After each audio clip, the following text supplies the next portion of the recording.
Bagi anda yang ambil ilmu kunci gerbang gaib pada 27 bulan 1 ni, tuan-tuan semua, Ustaz akan kongsikan kepada anda satu lagi ilmu. Bonus untuk anda bagi anda yang ambil kunci gerbang gaib. Iaitu tuan-tuan, Ustaz akan kongsikan satu amalan yang mana amalan ni kalau tuan-tuan buat, amalan pendek tetapi dia boleh mengaktifkan seluruh cakra anda yang ada 7 cakra pada badan anda. Tak kira cakra yang macam ni ke, cakra yang melentang ini pun ada, boleh mengaktifkan. Dan juga tuan-tuan semua, bila anda dah aktifkan cakra, ketujuh cakra anda tu, maka anda akan mendapat satu kekuatan gaib yang pada diri anda.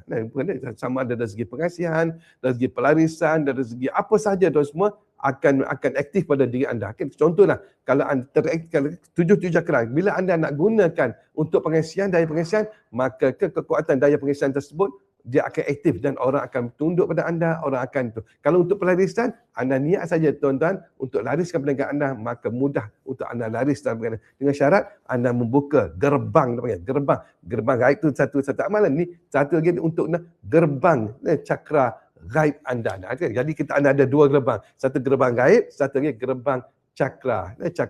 Cakra diri anda sendiri, insyaAllah. Jadi kalau anda inginkan dapatkan bonus ni, join kunci gerbang gaib pada 27 Januari 1 ni, insyaAllah anda akan dapatkan bagaimana nak aktifkan cakra anda. Dan kalau anda sebagai mu'alis, sebagai perawat pun penting untuk dapatkan ilmu ni. Kadang-kadang perawat ni dia rawat orang, dia sakit. Perawat mana? Orang sakit dah balik lah, dia sihat. Dia sendiri sakit. Kenapa? Kerana tidak aktif cakra dalam diri dia. InsyaAllah kalau anda nak, join kunci gerbang gaib pada 27 Januari 7 ni, anda akan dapat bonus, iaitu bonus untuk mengaktifkan cakra gaib pada diri anda. Assalamualaikum warahmatullahi wabarakatuh.